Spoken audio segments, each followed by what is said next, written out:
हम कैसे क्षय करें, इस पर भी हम विचार करें, थोड़ा सा समता रखने का की कोशिश करें। कर्म का उदय आएगा, उदय आता है और क्या होता है, चला जाता है। एक सा समय कभी रहता नहीं है। कर्म हमेशा एक सा उदय में नहीं रहेगा, वो धीरे धीरे कभी तीव्र उदय रहेगा और कभी मंद उदय रहेगा। पर धीरे से वह समता रखोगे तो वो भी क्या होगा, निकल जाएगा।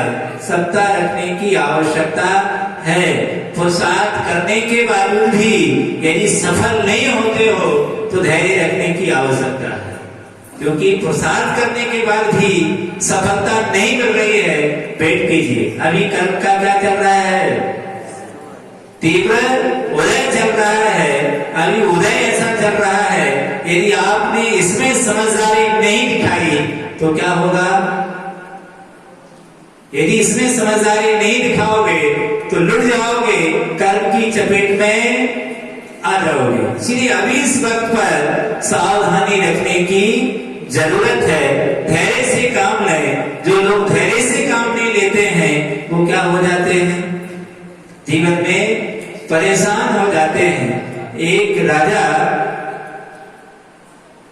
दूसरे राज पर चढ़ाई करने जा रहा था। कहते हैं कि जंगल में ठहर गया और जंगल में एक झोपड़ी थी। एक वहां पर मां रहती थी, उसे भूख लगी।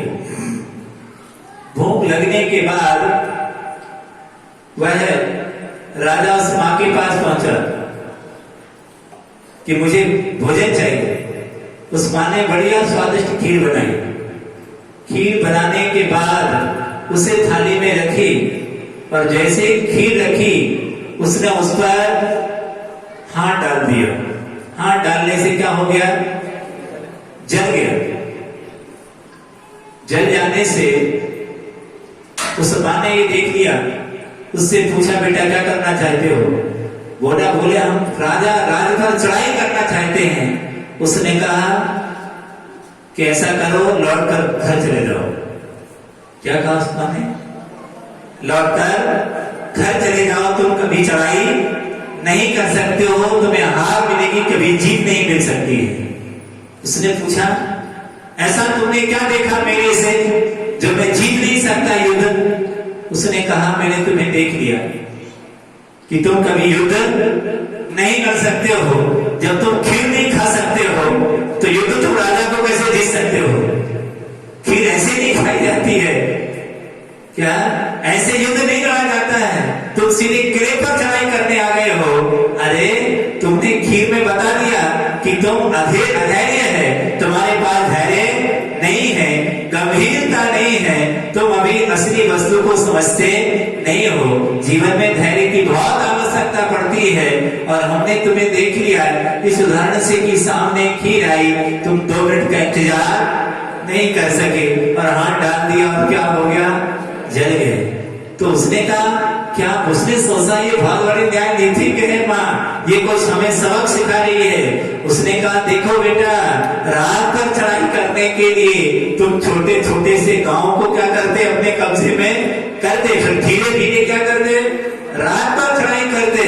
खीर खाने की वजह आपको गर्म खीर खाना थी, थोड़ी थोड़ी बगल से क्या करते जाते, उसे खाते जाते, फिर धीरे धीरे खीर ठंडी होने लग जाती। थोड़ी थोड़ी खाते खाते वह खीर खा लेते।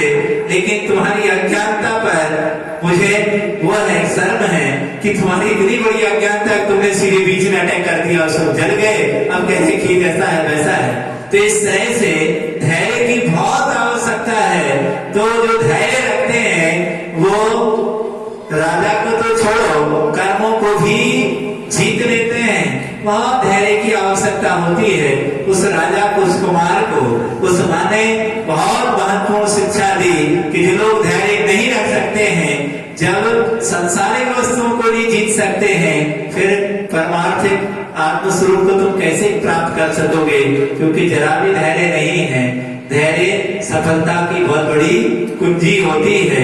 जिसके पास धैर्य की चाबी नहीं है वह कुछ भी करे कभी सफल नहीं होता।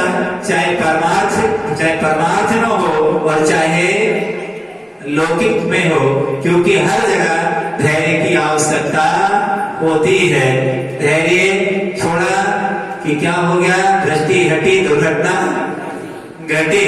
जीवन में जरा भी हम भूल कर देते हैं और वह थोड़े समय में भूल होती है, पर वो थोड़े समय की भूल पूरे जीवन भर सूल की तरह चुभती रहती है, पूरे जीवन को रुलाती रहती है।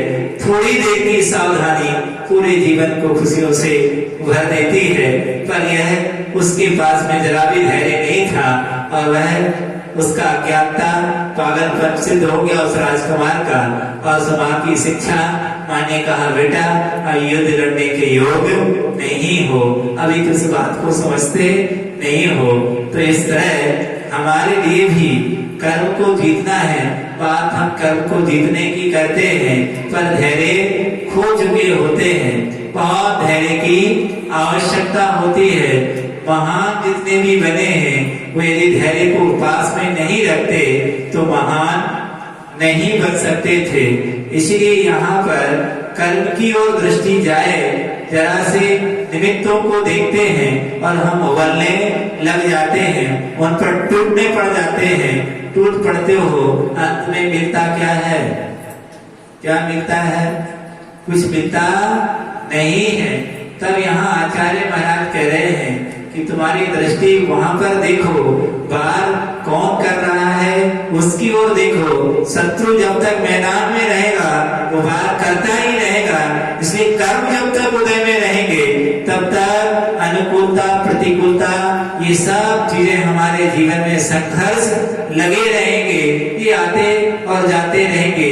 इससे मुक्त होने का एक ही उपाय है कि आंख बंद करके क्या करो, बैठ जाओ। कर्म से युद्ध लड़ना है तो कर्म से युद्ध लड़ने के लिए करना कुछ नहीं है, आंख बंद करके बैठ जाना है। बहुत पॉजिटिव थिंकिंग के साथ में आप कहें नहीं हम तो गर्म होकर के, गर्म होने में कोई फायदा नहीं है। ज्यादा गर्म हो जाओगे तो ठीक नहीं होगा। इसलिए हमारी दृष्टि प्रत्येक क्षण उस कर्म की ओर जाए। देखो जरा सी लोगों ने सावधानी नहीं रखी, पूरा इतिहास हमारे सामने है। इतिहास में कितने सारे लोग इतिहास में हुए हैं और वो सारे लोग जरा से धैर्य नहीं रखने से, जरा सी भूल करने से वो पिट गए और का इतिहास खत्म हो गया। आज इतिहास उनका गायन कर रहा है कि इन लोगों ने इतनी बड़ी गलतियां की हैं, इसलिए इनका जीवन इस तरह तबाह हो गया है। हम भी सोचें और समझें, हम जरा से निमित्त मिलने पर, जरा सी अनुकूलता प्रतिकूलता के मिलने पर, जरा सी प्रतिकूलता मिल जाती है तो फिर अनुकूलता मिल जाए तो फूले नहीं समाते, और जरा सी प्रतिकूलता मिल जाए तो फिर क्या कर जाते हैं, रोने लग जाते हैं। ऐसे लोग सफल नहीं होते हैं। ये जीवन में दोनों निंदा गरहा प्रशंसा ये सब चीजें मिलती रहेंगी। दोनों में समता रखेंगे तो हम बहुत आगे बढ़ जाएंगे। देखो नदी जब अपनी लक्ष्य की ओर चलती है तो कहते कभी लौट कर नहीं आती। नदी कभी लौटते हुए देखी कभी किसी ने? लौटती नदी कभी? मनुष्य लौटता है पर नदी नहीं लौटती। एक बार क्या होती है, अटकी भटकी कब नदी कब लौटी अधबीज, रे मन क्यों तू भटकता क्यों अटका अधबीज। ये आचार्य भगवंत की पंक्तियां हैं कि अटकी भटकी कब नदी, वो सिखा रहे हैं कि नदी से शिक्षा लो।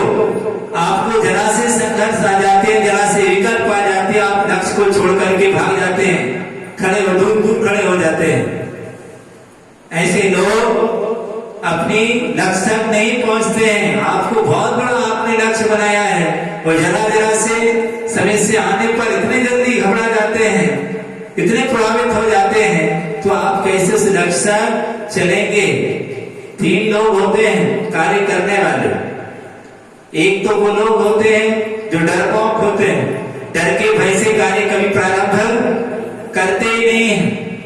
ये लोग भी हमेशा असफल होते हैं, हमेशा धूल खाते हैं, क्योंकि वो कभी सक्सेस हो नहीं पाते जीवन में, क्योंकि हमेशा हमेशा डर बना रहता है। यदि हमने किया और उसके साथ कुछ हो गया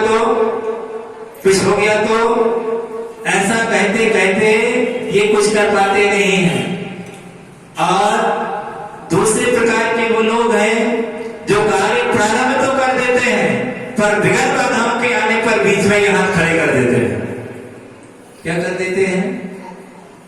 प्रारंभ कर देंगे पर समस्या बीच में आ जाएगी, कोई विघ्न बाधाएं खड़ी हो जाएंगी तो बीच में ही कार्य को अधूरा छोड़कर पलायन कर जाएंगे, भाग जाएंगे। ये लोग भी कभी सफल नहीं होते। तीसरी किस्म के वो लोग होते हैं, आंधी तूफान कुछ भी आ जाए, यदि उन्होंने कार्य प्रारंभ किया है तो उसका अंत भी करेंगे। ऐसे लोग हमेशा आगे बढ़ जाते हैं क्योंकि कार्य करने के लिए बहुत जरूर की आवश्यकता होती है, उसके प्रति पार होना पड़ता है, तब वो लक्ष्य कभी क्या होता है? प्राप्त होता है। चाहे संसारिक हो चाहे परमार्थिक हो। मुनि बनने वाले भी वो पागल नहीं होंगे, मुनि बनने के लिए कोई मुनि नहीं बन सकते। वो क्या उनका इतिहास उठा के देखो, घर वालों ने मारा पीटा बंद किया भगाया, घर में रखे भूखे प्यासे रखा, फिर भी वो क्या हो गए? छूट छाट करके गए और बन गए, क्योंकि पागल होना पड़ता है। लक्ष्य चाहिए तो उसके प्रति समर्पित होना आवश्यक है। लक्ष्य एक ही चीज मांगता है, समर्पण, और समर्पण में कोई शर्त होती नहीं है। और जब शर्त है तो समर्पण किस बात का है? फिर हम समर्पित हैं और शर्त भी है, शर्त के साथ समर्पण नहीं होता। ध्यान रखो, समर्पण जो होता है वो बिना शर्त का होता है। तो इस प्रकार से जब समर्पित हो जाता है उसके प्रति तो लक्ष्य उसे प्राप्त हो जाता है। ये बहुत बड़ा, वहां तक बढ़ने के लिए बहुत आवश्यक